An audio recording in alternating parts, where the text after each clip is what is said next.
سلامونه او مینه ټولو قدرمنو پښتنو ته. د سیند په حواله ډېر څه ویل غواړم، خو هغه به بیا په وغږېږو.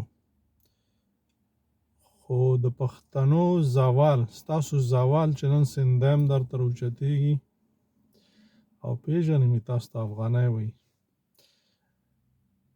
په هغه ورځ تاسو دا زوال شروع شوی، په کومه ورځ به چې د قاسم بوټ نه، د کراچۍ نه شراب، کباب، ډالرې، توپونه، ټینکونه، اټمي وسلې په سیند باندې کتار روانې وې، او بیا به په خیبر پښتونخوا تلې، په تورخم به اوښتې، او د هغې خوا به نیمې نیمې خویندې میندې، نیم نیم وروڼه را روان وو، او تاسې به اورېدل، هغه ویډیوګانې به مو لیدلې چې نن په واده بمباري وشوه، او نن په جنازې باندې شپېته اویا ووژل شو، نن حاجي صاحب راغلی دی، ورباندې بې پیلوټه الوتکو بریدونه کړي دي.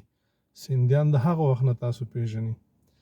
ستاسو په زرګونه علماء کرام خبر نه وو، په سوونه زره تبلیغیان خبر نه وو، په سوونه زره عبادت ګزار خبر نه وو چې دا ځي هلته څوک وژني.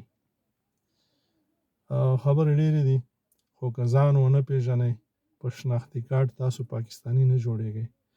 په هر ځای کې چې دوی ته غوسه ورشي، تاسو ته وایي چې خپل ملک ته ځئ. پښتانه، افغانان، هغوی حقیقت وایي، خو تاسو خپل پلار نیکه نه منکر یې. څوک چې د خپل قام نه منکر شي، هغه سپک شي. څوک چې د خپل ذات نه منکر شي، هغه د اسلام نه منکر شي. څوک چې د خپلې خاورې نه او د بل چا لکۍ پورې ونښلي، هغه یې پېژني چې تا خپل قام پرېښود، تا خپل ځان پرېښود، تا خپل خدای پرېښود، تا خپل اصل پرېښود. کم اصله ته به زما په کار راشې؟